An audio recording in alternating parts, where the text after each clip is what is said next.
আষাঢ় মাসের রথযাত্রা থেকে উল্টো রথের মধ্যে প্রথম মঙ্গলবার এবং শনিবারে বাঙালির ঘরে ঘরে পালিত হয় বিপত্তারিণী ব্রত এবং পুজোপাঠ। সংসারের সব বিপদ দূর করতে হিন্দু মহিলারা এই ব্রত পালন করে থাকেন। আজকের পর্বে আমি আপনাদের জানাবো 2025 সালে বিপত্তারিণী পুজো কবে, বিপত্তারিণী পুজোর উপকরণ, বিপত্তারিণী পুজোর নিয়ম এবং বাড়িতে কিভাবে সহজ পদ্ধতিতে বিপত্তারিণী পুজো করবেন। 2025 সালের বিপত্তারিণী পুজো পড়েছে 13ই আষাঢ় শনিবার 28শে জুন এবং 16ই আষাঢ় মঙ্গলবার 1 জুলাই। শাস্ত্র মতে দুর্গার 108টি অবতারের মধ্যে অন্যতম হলেন দেবী সংকটনাশিনী, তারই একটি রূপ হলেন মা বিপত্তারিণী। হিন্দু শাস্ত্র অনুযায়ী যে কোনো বিপদ থেকে উদ্ধারের জন্য এই শক্তিশালী দেবীর পুজো করা হয়। সব বিপদ থেকে রক্ষা করেন যিনি বা বিপদনাশিনী, তিনি হলেন বিপত্তারিণী। শাস্ত্র মতে বিপত্তারিণী পুজোয় দেবীকে 13 রকমের ফল, 13 ধরনের মিষ্টি এবং 13 ধরনের ফুল নিবেদন করা হয়।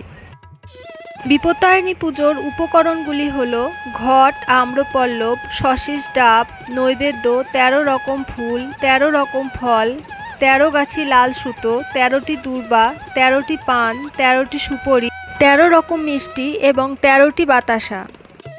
যারা এই পুজোয় উপবাস করেন তাদের জন্য নিয়ম রয়েছে 13 ধরনের ফল বা খাবার খেয়ে ব্রত ভঙ্গ করতে হবে।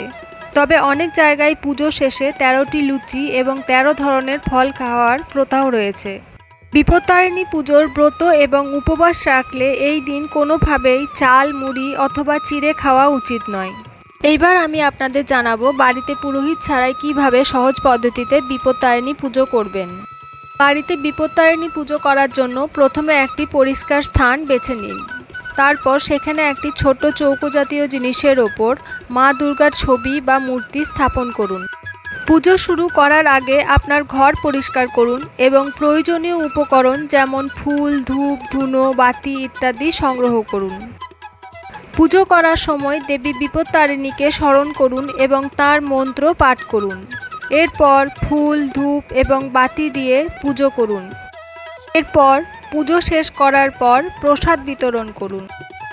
সাধারণত যে কোনো সংকট থেকে উদ্ধার পাওয়ার জন্য এই পুজো ভক্তি ভরে পালন করা হয়ে থাকে। বিশ্বাস করা হয় সব রকম বিপদ থেকে মুক্তি পেতে ভক্তি ভরে পুজো পাঠ করলে, ব্রত পাঠ মেনে চললে সব সংকট থেকে রক্ষা করেন দেবী বিপত্তারিণী। প্রথা অনুসারে হাতে লাল তাগা বাঁধা হয়। বিপত্তারিণী পুজো মূলত পশ্চিমবঙ্গ এবং উড়িষ্যার মতো অঞ্চলে অনুষ্ঠিত হয়। এই ব্রত এবং পুজো সাধারণত তৃতীয়া থেকে নবমী তিথির মধ্যে পালন করা হয়।